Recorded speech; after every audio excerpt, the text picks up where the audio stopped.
Hey crew, it's Pitt, and I'm back with some history. Today we're going to be starting a little short series here, dealing with the history of the United States and national banks. And so we're just going to dive in and we're going to look at Wiki. I'm using Wiki not because it's reliable, because it is most definitely not a reliable source, but because it is a fairly reliable source and it is what the censors will use. And so we're going to stick to what I can read off of here so that hopefully I don't violate any policies. But the United States started off without a central bank, and then it got one in 1781. Not too long after the war, as a means to get some control of the market. Now, I'm going to put it out here from the beginning. I am not opposed to a central bank system. I am a little bit opposed to the way that the current one works and the way that they use the monetary policies, which we will get into in this whole series. But it is an economic difference that I have with them, an ideological difference. There is a need for a central bank. A central bank controls a lot of problems, and we're going to go into that here. The first central bank that we had was the Bank of North America. Some of our founding fathers, including Thomas Jefferson, were not all that happy with the idea of a central bank. They said that it would be an alarming influence. They said that there would be corruption, that there would be a great deal of people taking advantage of the system. It would cause problems with securities and things. Some of the fact that England tried to place the colonies under the monetary control of the Bank of England was seen by many as the last straw for the war. There was severe oppression. There was a lot of things that were happening in the states or the colonies at the time that was just against freedom, period. And the boot of oppression was great, and therefore the people saw the need to rise up and to overthrow and to establish new, as according to the Constitution, right? But some of the founding fathers were strongly in favor of a national bank. Robert Morris, the superintendent of finance, helped to open the Bank of North America in 1782, and has been accordingly called the father of the system of credit and paper circulation in the United States. Prior to this, trade was mostly coins. There wasn't a whole lot of paper money floating around. It's because you can put your trust in the weight of the money, right? If you've got gold, you can guarantee that the weight of that gold is going to stay the same. The price of the buying and selling may fluctuate, but it's something you can keep track of with the weight that you have in your hands. But these paper bills, they were left up to the decision of people that you didn't really know, you didn't really trust. What's just to say that $1 was worth $1, right? But they passed this with the ratification in 81. They put it into place in 1782, and Congress in this they extended to a sovereign power. Extended to Congress the sovereign power to generate bills of credit. So that's where we started getting into debt. And it passed later that it incorporated privately subscribed national bank, following in the footsteps of the Bank of England. Now, the Bank of England had a large part to do with our problems here in the colonies, but there was a need to establish a monetary system that would be accepted. And so they based it off of what they knew. They knew the Bank of England. It was thwarted in fulfilling its intended role as a nationwide national bank due to objections of alarming foreign influence and fictitious credit. Fictitious credit. That is, borrowing money that doesn't exist. There is no base for it. It is pure speculation. Favoritism to foreigners and unfair policies against less corrupt state banks issuing their own notes. And then in 1791, the former Morris aide and chief advocate Alexander Hamilton, the Secretary of the Treasury, accepted a compromise with the Southern lawmakers to ensure the continuation of Morris's bank project. In exchange for support by the South for a national bank, Hamilton agreed to to ensure sufficient support to have the national or federal capital moved from its northern location of New York to a southern location on the Potomac. That's how we wound up with Washington, D.C. As a result, in order to bring about the first national bank, we moved our seat of government to another place. As a result, the first Bank of the United States was chartered by Congress and signed by George Washington. The first Bank of the United States was modeled after the Bank of England and differed in many ways from today's central banks. For example, it was partly owned by foreigners who shared in its profits. How does that differ? How does that differ? Also, it was not solely responsible for the country's supply of banknotes. This is the problem. This was the whole problem and the need for the central banks. It was responsible for only 20% of the currency supply. State banks accounted for the rest. Several founding fathers bitterly opposed the bank. Thomas Jefferson saw it as an engine for speculation, financial manipulation, and corruption. Boy, he missed that mark by a mile, didn't he? He missed that by a mile. There is no corruption, speculation, or financial manipulation going on with this fractional reserve currency at all. And then in 1811, its 20 years charter expired and was not renewed by Congress. Absent the federally chartered bank, the next several years witnessed a proliferation of federally insured treasury notes to create credit as the government struggled to finance. Now, the treasury notes are a promissory note. You say, I am lending the government this money, and in return, they're giving me a note from the Treasury that will redeem that money plus interest at this specified date.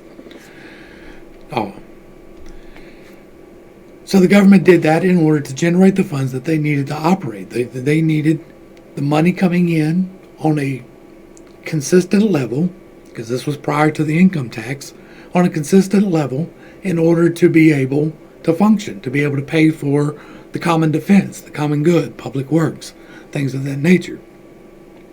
And so the creation of the first bank didn't really take care of that problem at all. It was still left with the state banks. Now the second bank.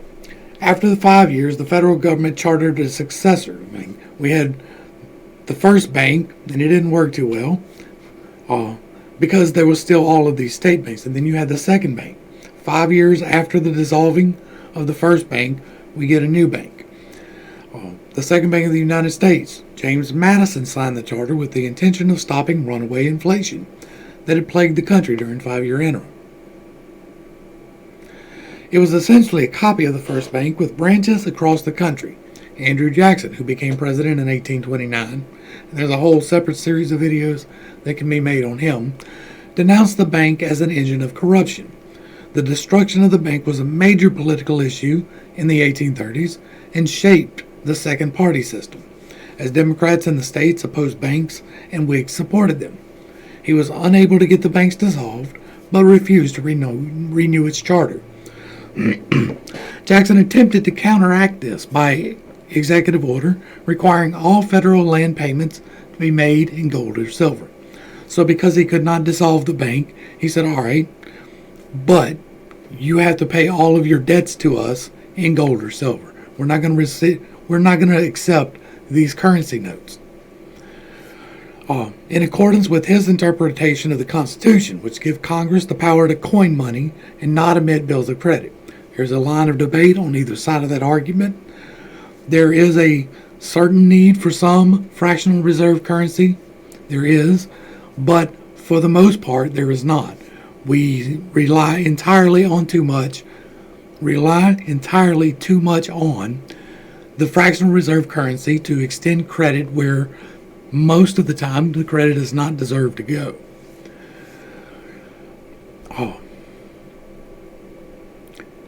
So, the Panic of 1837 followed, and the bank then flatly denied a subpoena to examine its records in chief. We'll come back to the Panic of 1837 in another video. Nicholas Biddle amusedly observed that it would be ironic if he went to prison. The bank, after he said, we're not going to accept the currency, the panic followed, and people lost their trust in the banks, and then the bank wasn't renewed for its charter, but then they refused to give up their subpoenaed documents. They were told to turn their documents over so that they could see what there was. He says that some of the members of Congress, the guy in charge, Nicholas Biddle, said that there were letters in there that he would not turn over that would implicate people. I would not give up their... It would be ironic if he went to prison by votes of the members of Congress because I would not give up their enemies to confidential letters. But he was eventually arrested and charged with fraud, and the bank's charter expired in 1836. Now, the period from 1836 to 1862, which is not quite 30 years, was the free banking era. This was a wild, wild west of money, right? The states had the only banks, and they were issuing the currency, which, considering the fact that they all consider themselves to be independent states, which we are supposed to be as a republic, is supposed to be 50 independent states operating as a single entity. And because of that, they had the right to print their own currency. But there was no coordination between them. So one bank over here in this state was printing money, and this bank over here was not printing money because there was too much in circulation. And so the imbalance was a regional thing, and it caused severe problems. And you can see on this chart right here, starting in 1832 and ending in 1861, severe fluctuations in the market. The percent change in money supply was how much money they printed, and the change in price level was how much inflation was for the groceries, right? How much money they printed and how much inflation goes. How much money was printed and how much inflation goes. So they printed 61% more money in 1832 through to 1837, and prices rose by 28%. So they retracted. Prices were getting too high for people. They over-retracted, and they retracted to negative 58, which dropped the price level to negative 35. Well, once you're used to getting paid this amount for this service or this good, if the price drops by 35%, you're not going to be happy. If you go into work then one day and you were making, make it easy, $100 an hour, right? And then you come in the next day and you're making $70 an hour, you're going to be pissed. Same thing. So the amount of fluctuation varied from year to year. It was in this chart, you can see it without even pausing really. But they started getting a handle on it towards the end. But there was the main problem with this was the miscommunication. There was nobody saying only these places can print money, therefore we know how much money is in circulation.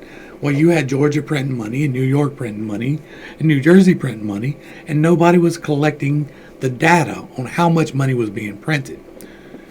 So the one state would overprint, and then the other state would underprint, and there would be a variation, and it would cause problems.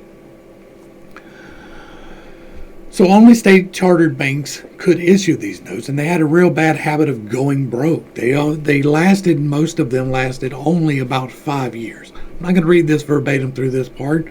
You can go back and read it. This is the wiki for the history of central banking in the United States. But most of these banks were short-lived, with an average lifespan of 5 years. Half the banks failed, and about a third of which went out of business because they could not redeem their notes. So they were printing money that they had no literal backing for. There was no gold in reserve. There was no silver in reserve. They were creating money from nothing in order to extend the money as credit in order to control the population's spending habits. Some local banks took over the functions of a central bank. In New York, they took control of some things, and in Boston, the Suffolk Bank did. But for the most part, it was very, very wild. So in 1863, the National Banking Act of 1863, besides providing loans for the Civil War, because if you notice the end of this chart right here, it's right about the time we kick up the Civil War. The National Banking Act of 1863, besides providing loans to the Civil War effort of the Union, extended provisions to create a system of national banks. They were to have higher standards concerning reserves. They were supposed to hold in reserve actual thing like actual gold, actual silver, actual immutable property, so that in the event that they was called upon, it could be dispensed in a manner that would actually work. To create a uniform national currency to make the US dollar. Not opposed to this idea because it does allow, if you are properly backed by, like the Treasury system was a good one, the bonds, because that was the people investing in the security of the monetary system going forward. I still think that you should buy Treasury bonds, even though it goes through the Federal Reserve. You should be investing in your country. Despite paying taxes, you should be investing for a return. And I'm not a financial advisor. I'm just going through history here. This is my own personal beliefs. Do not take anything I say as financial advice, ever. Unless I specifically say that it is. But this eliminated the risk in the case of a default, because what was happening was the money printed in Georgia was not worth as much as the money printed in New York. That may not be the specific instances, but that's what's going on. And so, because they couldn't get the money because this bank closed in Georgia, they would go to New York and they would trade that money in, and they would trade it for a dollar, right? Well, they would get a New York dollar for their Georgia dollar, but the Georgia dollar wasn't worth but 75 cents. So the Bank of New York was taking a quarter loss on the dollar. This is wildly simplified here, but that's what was happening. And to finance the war, national banks were to secure their notes by holding Treasury securities, enlarging the market and raising its liquidity. Because they were taking in actual cash, they had actual cash to disperse for things. They were not relying upon credit, so that the liquidity of actual assets would be there. You had the reserve, and you had these monies coming in. And if you needed to trade those monies in for the reserve on a national level, you could do that.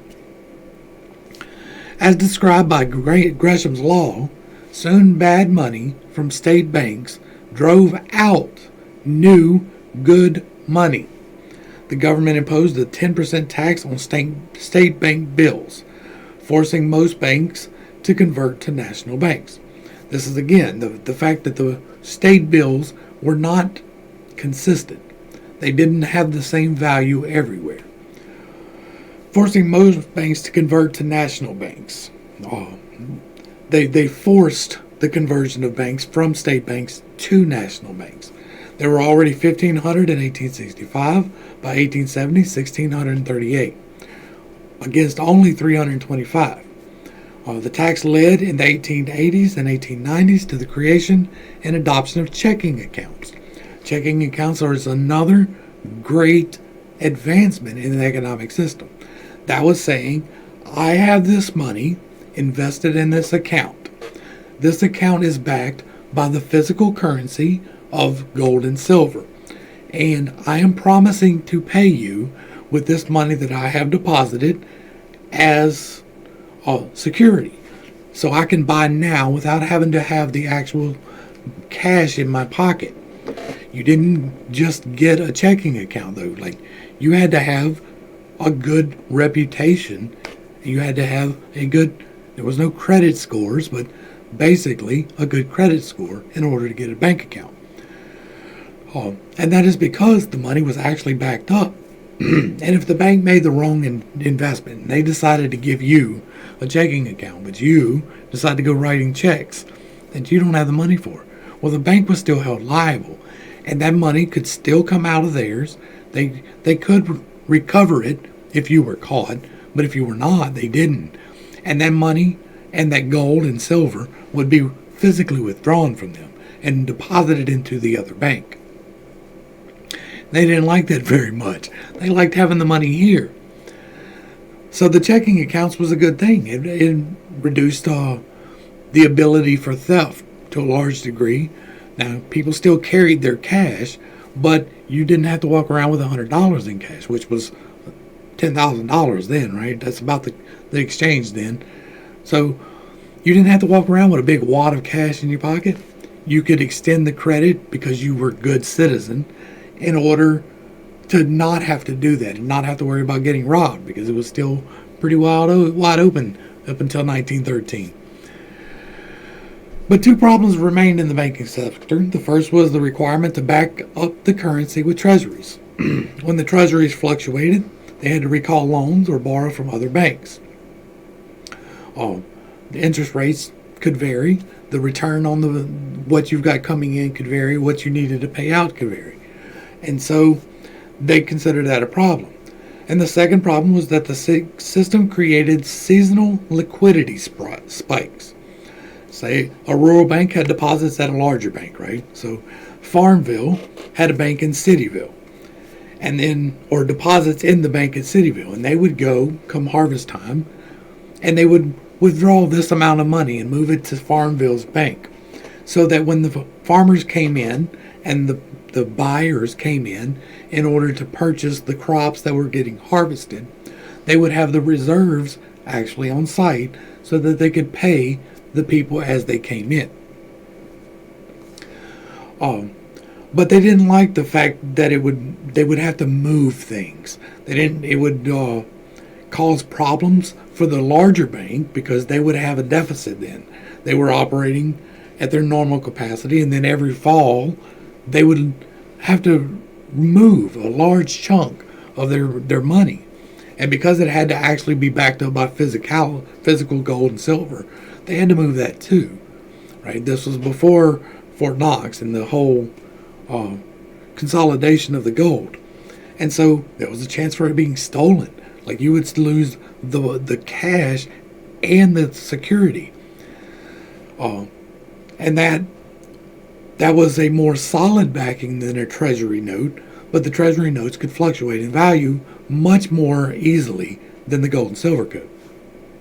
So when the combined liquidity demands were too big, the bank had to again find a lender of last resort. These liquidity crises led to bank runs. So the fact that they couldn't keep the large deposits in the big city led to bank runs, because this money would get pulled out and then people would get scared. And they'd already had the wildness of the earlier, right, the wild days, and so they were not confident in the banking system. And so when they had to move that money out, well, sometimes they didn't have enough money to cover. They should have, but they were starting with the fractional reserve, right? So they were lending out monies, and they were doing things in a not exactly responsible manner a large part of the time. And so people would run to the bank and they'd pull out all their cash. Well, that would cause a larger deficit that they had just lent out all this over to Farmville. Well, these people are coming and pulling out more of what they got, so they don't even have enough to cover their own lines of credit now. And so they considered that a problem.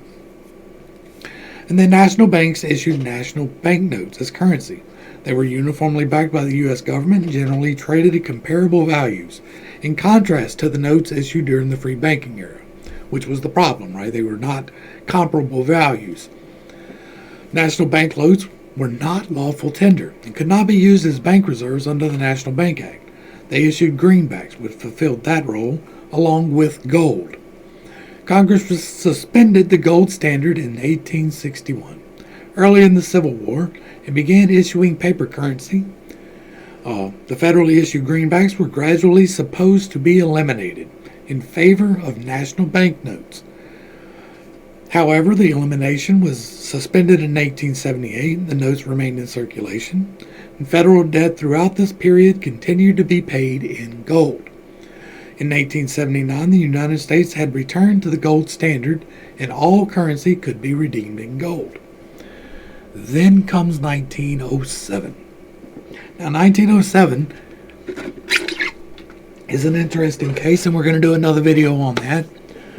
But early in 1907, the New York Times published Paul Warburg's first official reform plan, a plan for a modified central bank, in which he outlined remedies that he thought might avert panics.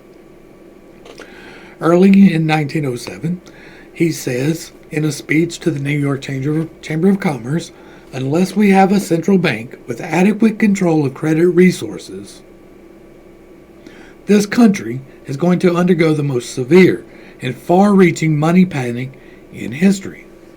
Well, I'll be damned.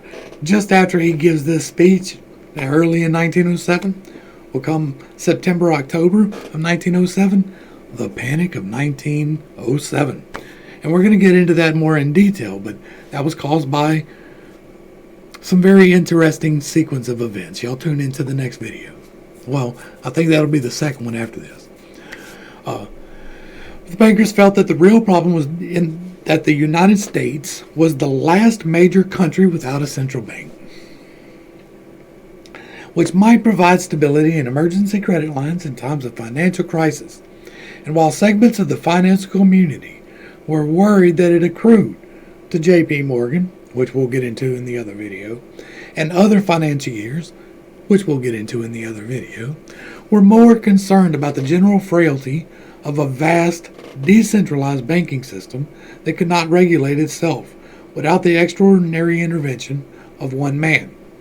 It's a good thing that Rockefeller orchestrated the pullout of 1907. It's a good thing that he was there to take control of that situation and really help us to understand that we really needed a Federal Reserve. And they stressed the need for an elastic money supply that could expand or contract as needed. After the scare of 1907, they demanded reform. In the next year, Congress established a commission. The Aldrich Plan from Rhode Island Senator Nelson Aldrich, the Republican leader in the Senate, ran the commission personally with the aid of economists. They went to Europe and checked out those things. He brought a plan in 1912 to bring central banking to the United States. With promises of stability, international rules controlled by impartial experts, and no political meddling in finance. Aldrich asserted that the central bank had to be, paradoxically, decentralized somewhere. We've got to get it. It's got to be away from the government. The government cannot control this bank, or it would be attacked by politicians and bankers, as had the first and second. The Aldrich Plan was introduced in the 62nd and 63rd Congress and never gained much traction.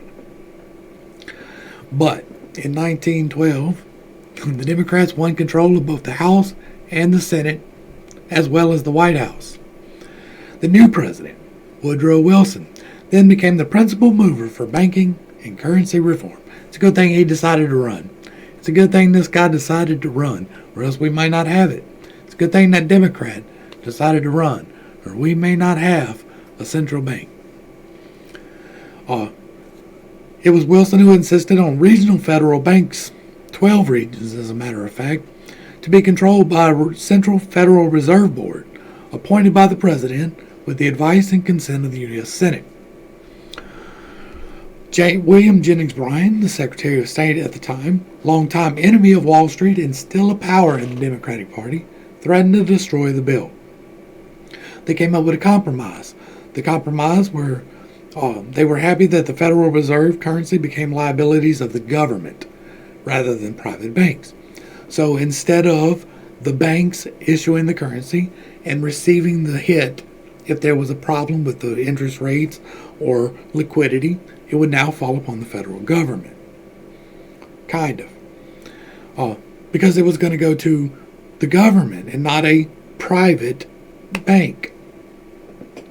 It was a symbolic change and by provisions for federal loans to farmers. The Byronite demand to prohibit interlocking dictates did not pass. I didn't research that. I don't know exactly where that was at, but it didn't happen. But they convinced him, because it was the obligation of the government and not the individual banks, that it would take care of that. And so they got on board and they supported it, and they broke it into 12 districts, and it would weaken Wall Street's influence on the banks and strengthen the hinterlands. And after much debate and amendments, they passed the Federal Reserve Act, the Glass-Owen Act. It was called at the time in late 1913. Woodrow Wilson signed it into law December 23rd, 1913. So the Federal Reserve, or the Fed, is the central banking system in the United States today. The Federal Reserve power developed slowly, in part due to an understanding at its creation that it was to function primarily as a reserve, a money creator of last resort, to prevent the downward spiral of withdrawing and withholding of funds, which characterizes a monetary panic. We'll get into it in the other videos, but in order to prevent the bank rush, the government would now guarantee that the funds would be available when you went to the bank. At the outbreak of World War I, the Federal Reserve was better positioned than the Treasury to issue war bonds. It's a damn fine thing they got there just in time.